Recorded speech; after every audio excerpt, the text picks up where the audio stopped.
porque eran partidos en los que salíamos a jugar y yo por mi cabeza no pasaba que no lo íbamos a ganar. Con River de Buenanote, de Abreu, de Alexis Sánchez, de Burrito Ortega. Y lo curioso es que elegir un back central como jugador del torneo no es tan común. No, Pablo Vitti, Alemano, Ever Arriola. Olvídate, ese equipo caminaba solito. Sí, mi participación en selección fue bonita. El tema es que mi competencia en esa época era alta, ¿no? Yo tenía al Mudo Rodríguez, que para mí es el mejor central que he visto en mi vida, y Carlitos Zambrano, que ya había debutado en el Schalke. Pero marcarían los sábados primero. A mí ya casi me dice, ustedes tienen mucho más experiencia, deberían jugar ustedes, pero ya estamos fuera y necesito foguear gente que para una siguiente generación. Entonces, tú eres el entrenador, pon a quien quieras, ¿no?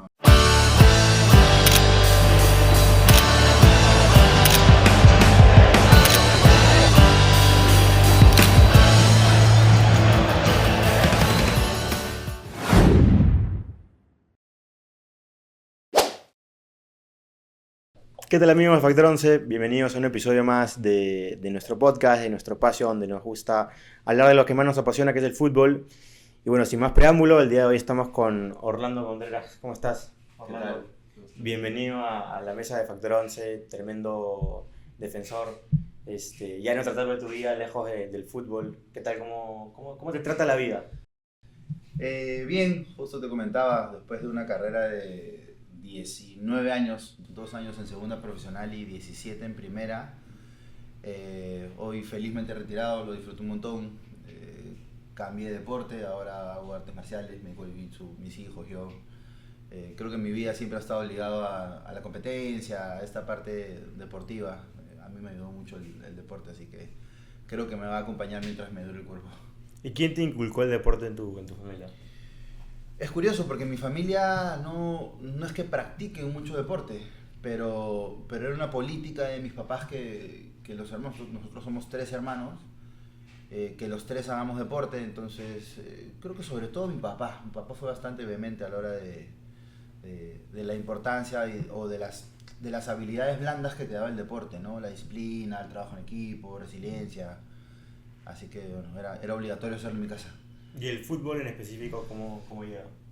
El fútbol también, mi papá es un apasionado hincha de Alianza, de estos enfermos que se pelean en la calle y que gritan en el estadio. Y no sé si te pasó en el colegio que había un papá en particular que le gritaba al rival, le gritaba al árbitro, te gritaba a ti y se peleaba con todo el mundo. Sí. Ese estilo era mi viejo. Así que él fue el que me empujó en el fútbol. Y ya cuando llegas, digamos, a tomártelo más como una profesión, ¿cuándo llega ese momento para ti? Mi carrera fue rara y creo que alguna vez lo he contado, pero es rara porque yo en juveniles no destacaba mucho. Me fui a una prueba, me sacaron, fui a otra prueba, me quedé, no jugué mucho, jugué en Muni. Después llego a la U a jugar segunda profesional y no me va bien. Y de ahí tengo 6 meses en los que no juego nada. Me fui a Estados Unidos a trabajaba en un almacén cargando piedras, ya con 21 años, ya casi fuera del fútbol. Y por esas casualidades de la vida, mi papá conoce a un entrenador en una reunión y él me consigue la prueba. Entonces yo en la universidad había jugado fútbol sala, fútbol playa, venía más fuerte de este trabajo físico. Y todo este conjunto de cositas que yo fui haciendo, increíblemente me sumaron para cuando llegué a esta prueba en Unión Guaral, en primera, estaba más adaptado y ahí arrancó el camino profesional. ¿Y Unión Guaral pasas a la San Martín o antes a Melgar? No, primero a Melgar. Primero a Melgar, luego a la San Martín. Sí, yo estuve con Rafa Castillo, que es el que me hace debutar en Unión Guaral. Rafa Castillo va a San Martín y después el mismo Rafa Castillo se va a Melgar. Cuando yo termino mi contrato con Guaral, tuve la opción de irme al Bolognesi, famoso Bolognesi cuando estaba San Paoli, yeah. y a Melgar con Rafa Castillo otra vez.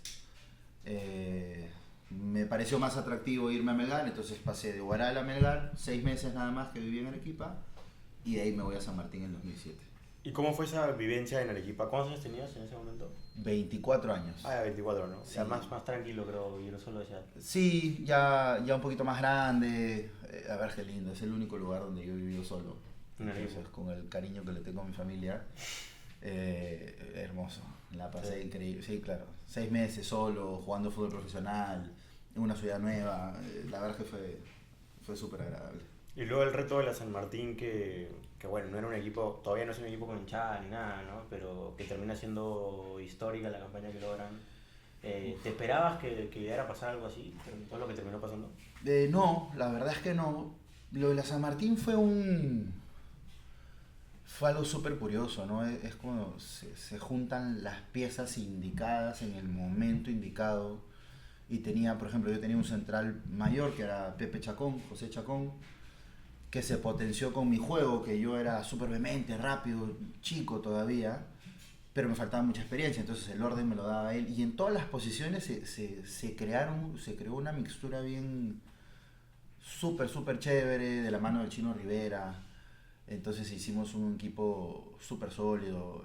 Ese año la participación de Mario Leguizamón era una locura. Ya sabía, ya tiro libre, 90% fijo que era gol, o era un centro a la cabeza de Rengifo que también era gol. Entonces sabíamos que le íbamos a ganar a casi todos, ¿no?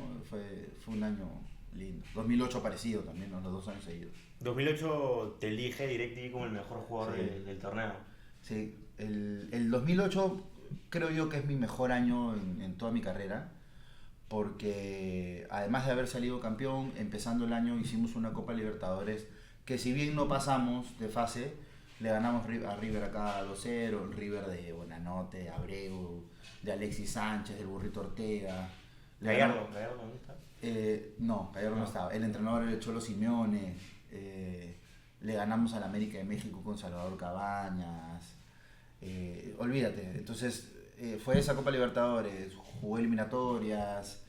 Fue un torneo raro, nadie destacó. Y lo curioso es que elegir un back central como jugador del torneo no es tan común. No. Entonces, ha sido una de las cosas que me llevo, pues, en mi carrera. Súper Sí. chévere.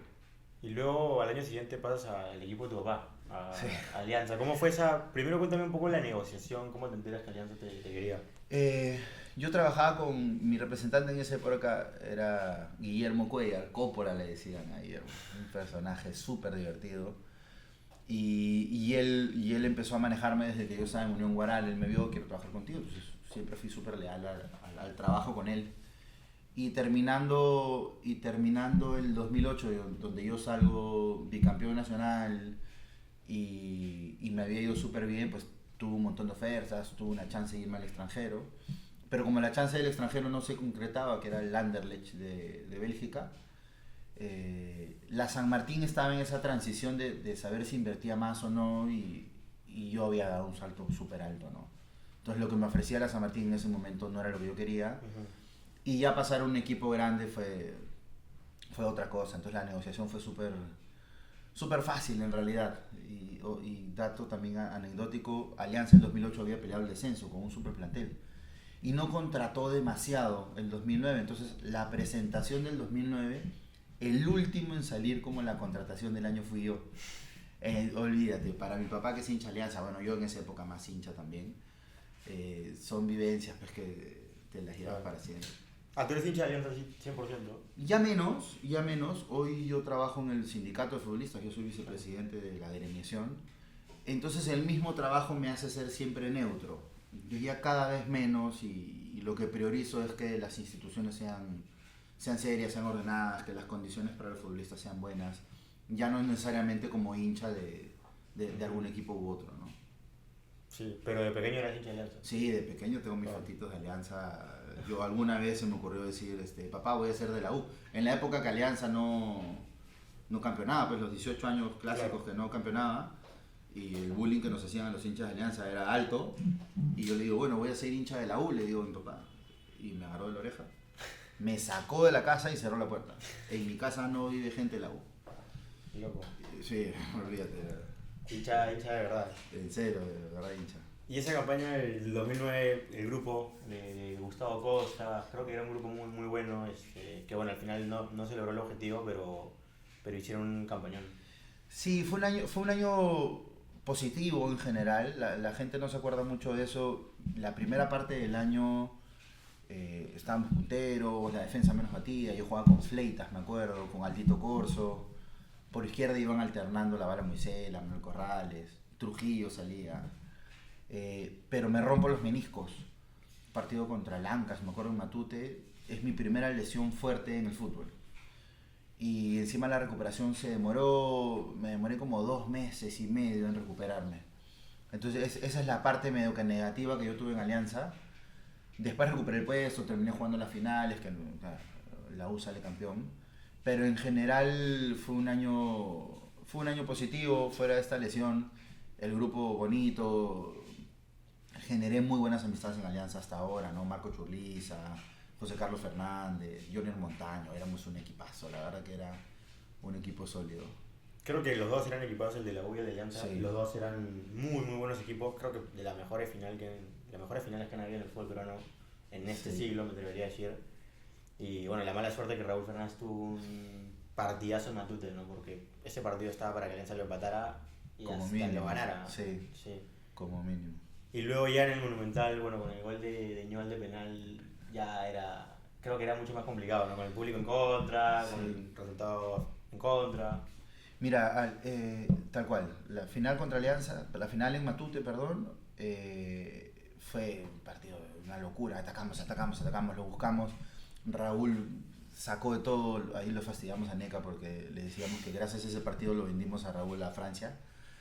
Y encima está este gol para nosotros fatídico, que hay un pivoteo, me tiro, la saco, y cuando la saco, Carlitos Solís no le da la reacción para sacar la cabeza para que la pelota salga, sino que pone la frente. Cuando le choca en la frente, la bola se vuelve a meter al área, y ahí pues donde el Zorro Alba mete esa tijera hermosa, pues, y, ya, golazo, ¿no? y ya en Monumental ya era muy cuesta arriba, ¿no? La celebración de Pierito Alba, un poco polémica, ¿no? No, yo lo conozco a Piero y por más hincha de la U que él sea y por más vehemente que haya sido su juego, él jamás, nunca le sentí mala intención, porque además compartimos equipo en Vallejo y es más, concentrábamos juntos y no, Piero es una persona correcta, ¿no? En todo caso, si hubiera querido burlar de algo, no hubiera sido de algo tan trágico como así es.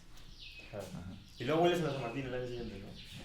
Sí, 2010. 2010 regreso a la San Martín, que tuve los 6 meses que fueron, de verdad, creo que han sido los 6 meses más oscuros de mi carrera, porque cuando yo estaba en Alianza no se había concretado la posibilidad del Anderlecht de Bélgica, pero me vienen a ver del Brujas, y ya medio que mi nombre estaba con la posibilidad de irme a jugar fuera. Y se cae lo de Brujas y aparece el Sivasspor, que es un equipo en Turquía, donde me parece que fue Hernán Regifo. Y ya tenía papeles, ya tenía contrato, ya tenía todo. Y la San Martín no me deja ir. Como yo firmé antes con la San Martín, apenas acaba el año, yo le digo, chicos, yo sé que yo quería regresar, pero tengo esta chance de hacer una diferencia económica en mi carrera, en lo que sea. La realidad es que no me dejaron irme. Y encima arranca el año y llega el Maño Ruiz y arma el equipo titular, y yo no estaba en los titulares, venía de Alianza, venía de selección, y pone a Atilio Muente con Cristian Ramos. Entonces en esos 6 meses Cristian Ramos me pasa en la selección y me pasa en San Martín. Entonces Cristian es mi hermano y la competencia fue súper sana, pero esos 6 meses pues ya me tiré el abandono. De esas etapas que dices fueron divertidas pero no muy productivas, esas viví. Y ahí es la importancia de la cabeza, ¿no? O Sí. sea, estar fuerte en la cabeza cuando pasan ese tipo de situaciones. A muchas personas le ha pasado en el fútbol peruano que estaba la oferta y finalmente no se dio. Le pasó a Neca, creo que en su momento también. O sea, muchos jugadores del fútbol peruano que no han ido al exterior y eran jugadorazos, Lobatón, por ejemplo, no sé, muchos más seguramente. Pero creo que es una frustración muy grande para los jugadores no poder emigrar, ¿no? Cuando tienes la oferta ya. Sí, fue duro porque, claro, además de no salir al extranjero, estaba de suplente y me costaba. Entonces ahí, ¿qué me pasó? Que traté de hacerme fuerte los minutos que me tocaba, porque si bien no arrancaba, los últimos 20, los últimos 15, los últimos 5, me tocaba siempre entrar a cerrarle el partido. Entonces hacía o línea de 3 o me ponía delante de los centrales para defender. Y me ayudó dentro de todo sentirme importante. Al final le di vuelta a la situación, terminé jugando, salimos campeones, jugué las 2 finales contra el León de Huánuco. Entonces, en general fue un año duro, pero terminó siendo positivo también. Y en ese San Martín, habla un poquito de Cueva. ¿Cómo era el Cholo en esos tiempos? O sea, Cristian Cueva siempre fue un jugador diferente. Diferente desde el talento, desde lo mental. El nivel de confianza que tiene el Cholito es alucinante. O sea, tú al Cholito Cueva le traes a Río Ferdinand en su mejor momento, o a Fabio Cannavaro en el Mundial, y él va y le va a intentar hacer una guacha. No le interesa. Ese nivel de confianza, más el talento evidente que tiene, hizo pues que él, desde que tenía 16 años en la San Martín, que ya había debutado 2007, 2008, siempre se destacara, ¿no? Entonces ya ahí en ese 2010, con unos partidos más en primera, ya se hizo súper importante, ¿no? Estaba acompañado de Pablo Vitti, de Alemano, Ever Arriola. Olvídate, ese equipo era una locura, caminaba solito. ¿Te quedarías con ese equipo como el mejor que jugaste? Sí, puede ser. ¿En el 2010 específicamente o el 2008 por ahí? Es una comparación difícil, ¿eh? Porque estoy entre 2007 y 2010. Yeah. Porque eran partidos en los que salíamos a jugar y yo no, por mi cabeza no pasaba que no lo íbamos a ganar. En un año era con Leguizamón, con el Patito Quinteros, Pedrito García, Roberto Silva, Hernán Regifo. Butrón, ¿no? Le daban el arco, las defensas súper sólidas. Primero jugaba con el Chino Guamán de marcador derecho, que era un espectáculo, que era casi imposible pasarlo, y después con Aldo Corso, que también durísimo en marca. Entonces, línea por línea, creo que esos equipos 2007-2010 en San Martín han sido de lo mejor que he estado. Sí. Y te llegó la oportunidad de la selección, ¿no? ¿Te convoca Chemo? Sí. ¿Primera oportunidad que te convoca? La primera vez que me convoca Chemo, nosotros estábamos teniendo un partido, estábamos de gira en Uruguay.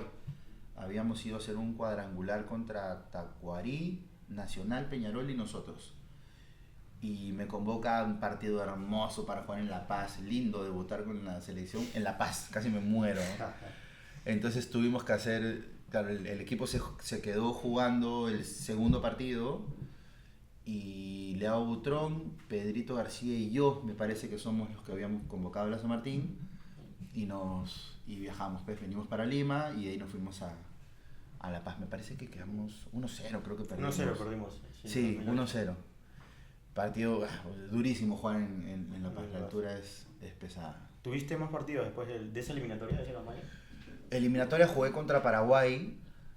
En Asunción. En Asunción, ajá, en También perdimos 1-0.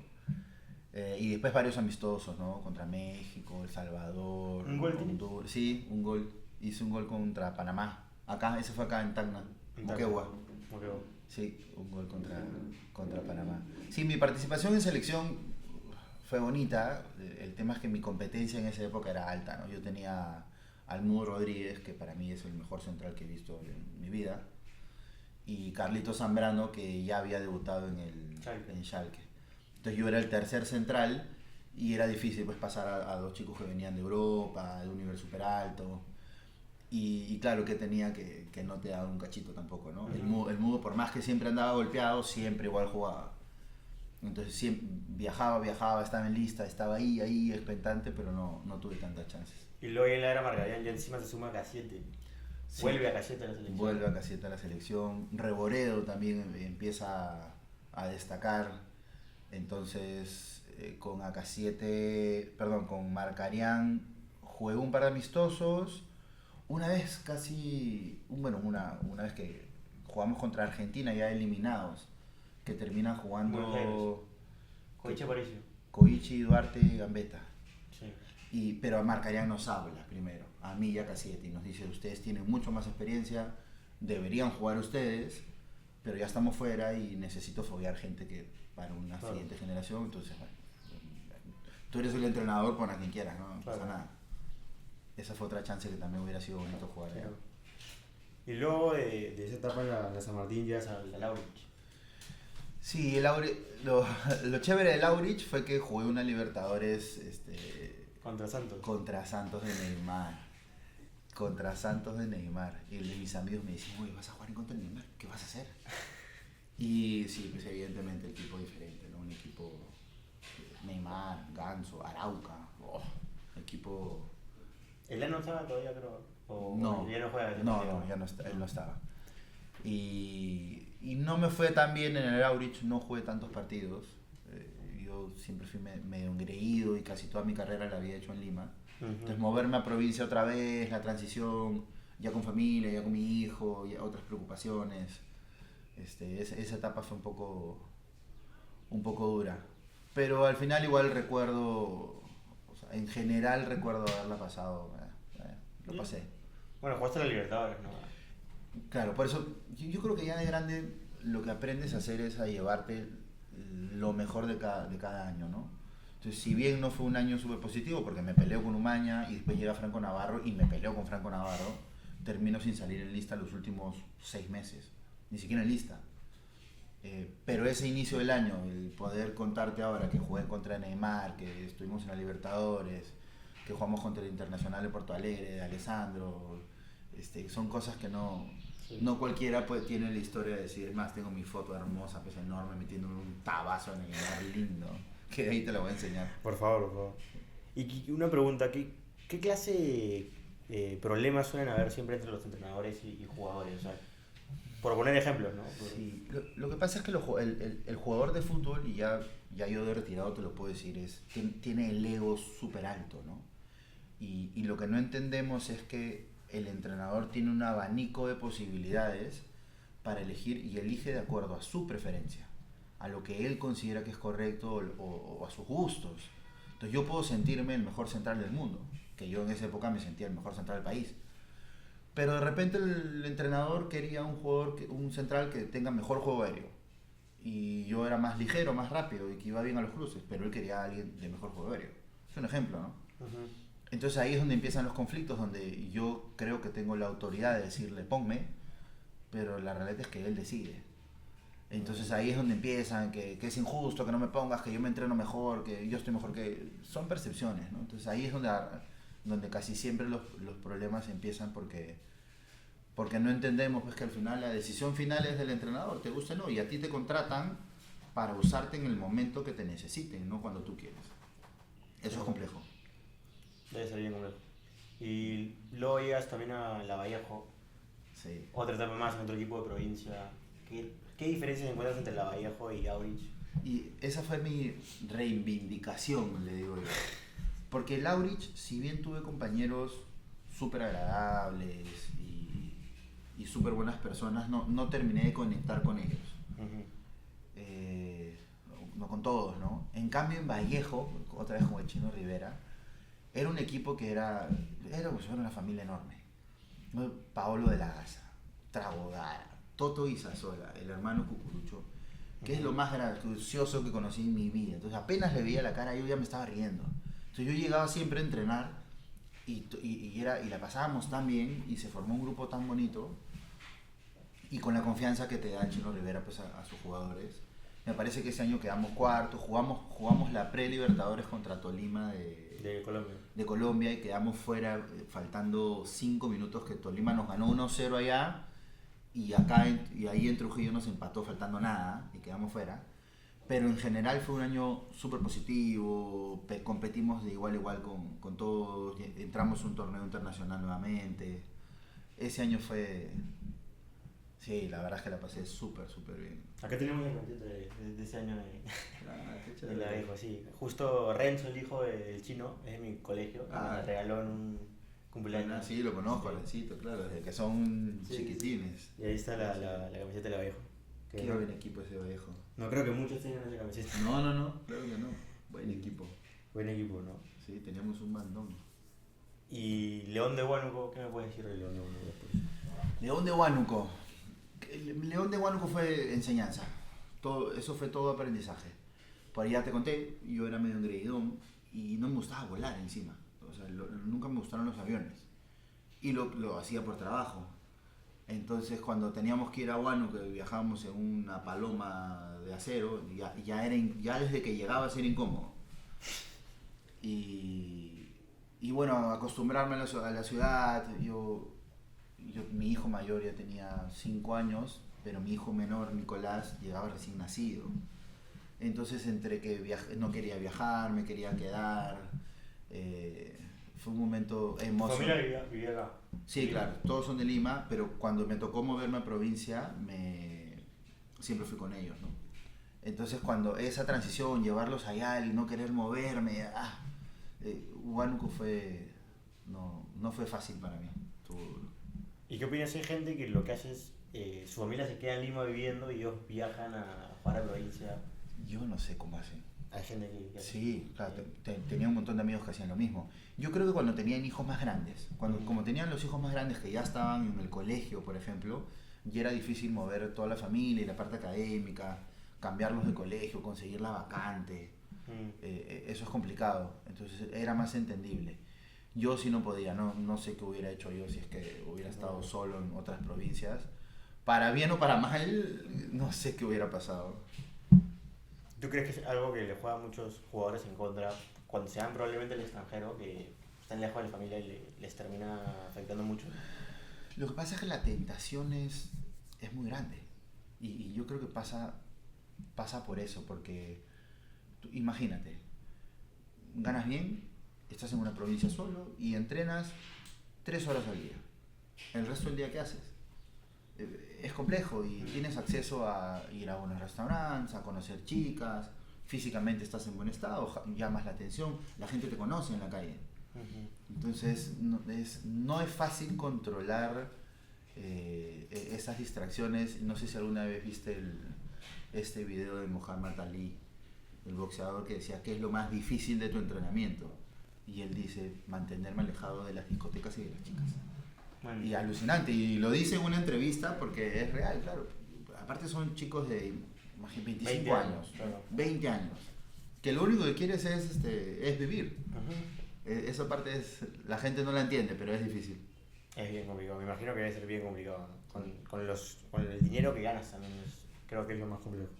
Y luego vuelves a Lima, ya juegas en el Muni, en el retorno del Muni a primera. Sí, Muni también fue...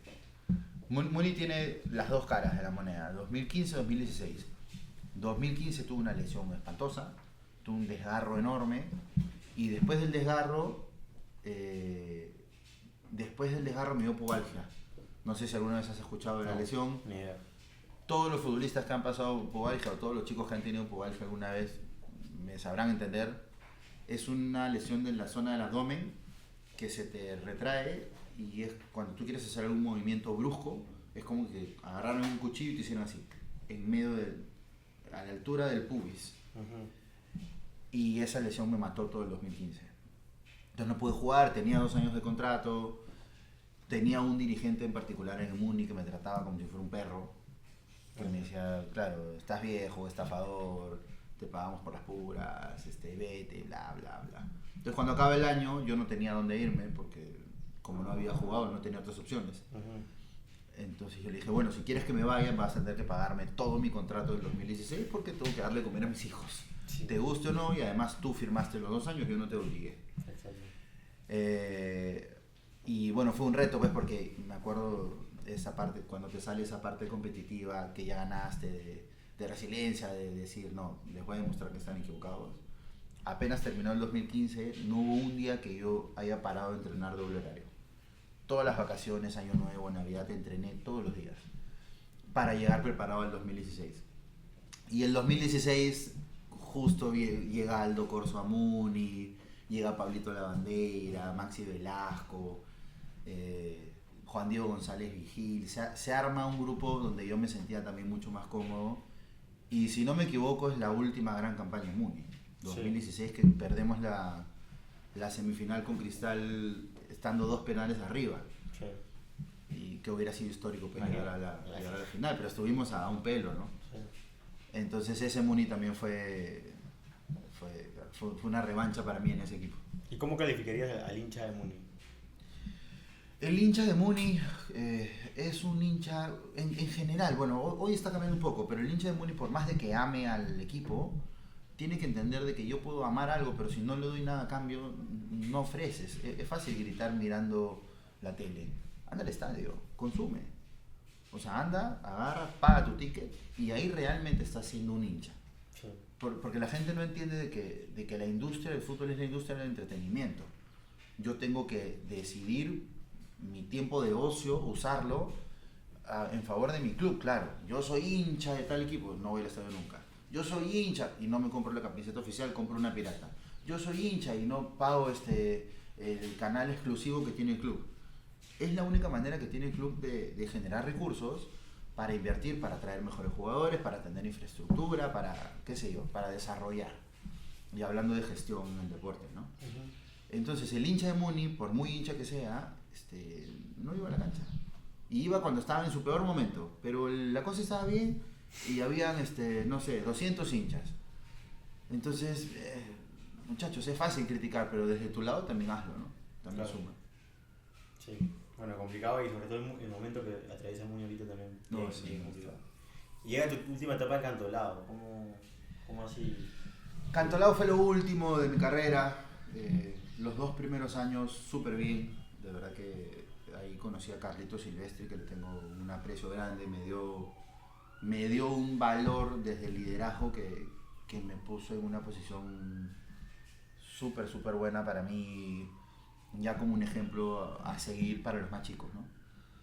Y me gustó ese rol, así que los 2 primeros años fueron buenísimos, también con grupos súper agradables, un buen compañerismo. Ya los años finales fueron más complejos y sobre todo el último, ¿no? ¿En pandemia? Pandemia fue terrible. De verdad que terrible porque era estar encerrado, me dio COVID, si bien no tuve ningún síntoma, unos puntitos en el pulmón, agarrar aire otra vez, sin gente, yo ya con 38 años, ahí es donde yo dije, disfruté mi carrera, pero no creo que me dé para un año. Me hubiera gustado llegar a 20 años, ¿no? Fue 19 en total. Sí. Pero no, ya dije suficiente. Y la pandemia me terminó de matar, ¿no? Dije ya, se acabó. Y ahí se terminó la carrera. ¿Y cuál crees que es la mejor forma que tiene el futbolista cuando se retira de decidir qué hacer con su vida, ¿no? Porque hay muchos futbolistas que no saben qué hacer. Lo que pasa es que tienes que decidirlo. No, tú eres... Hasta los 30 años creo que no eres consciente de absolutamente nada. Fútbol para los solteros, chicas y más fútbol. Uh-huh. Y carros. Y por ahí. Que es súper entendible porque todavía no tienes el nivel de conciencia que tiene un chico más grande. Ya después eres más consciente, ya empiezas a invertir, empiezas a hacer otras cosas, empiezas a darte cuenta de que la carrera no es para siempre y que tienes que ver algo distinto. Entonces yo creo que es una transición muy dura, muy compleja.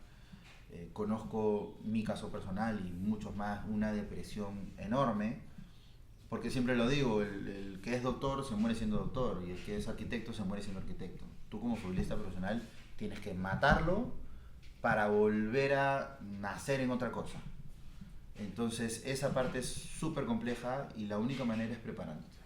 Psicólogo, buena inversión, seguir haciendo deporte y un par de años atrás, si no es antes, ir teniendo un plan para seguir generando dinero, para seguir siendo competitivo en otro deporte o en fútbol amateur o en lo que quieras y ser bien consciente de que tienes que tener unos puntos de apoyo porque solo nadie puede. De verdad que la transición la gente no la entiende, es muy dura, es difícil. Bueno, Orlando, gracias por haber estado con nosotros, ha sido un gusto conversar contigo, muy buenas anécdotas, muy buenos consejos creo para la mayoría que nos pueda estar viendo y si quieren ser futbolistas profesionales, si quieren ser deportistas o simplemente les apasiona el fútbol, creo que hay muchos buenos consejos a seguir y nada, gracias una vez más por haber estado con nosotros. Gracias a ustedes por el espacio, por la entrevista y que les vaya súper bien. No te olviden, gente, de seguirnos en todas nuestras redes sociales y ya nos estamos viendo muy pronto con otro video más. Hasta luego. Corte. Todo.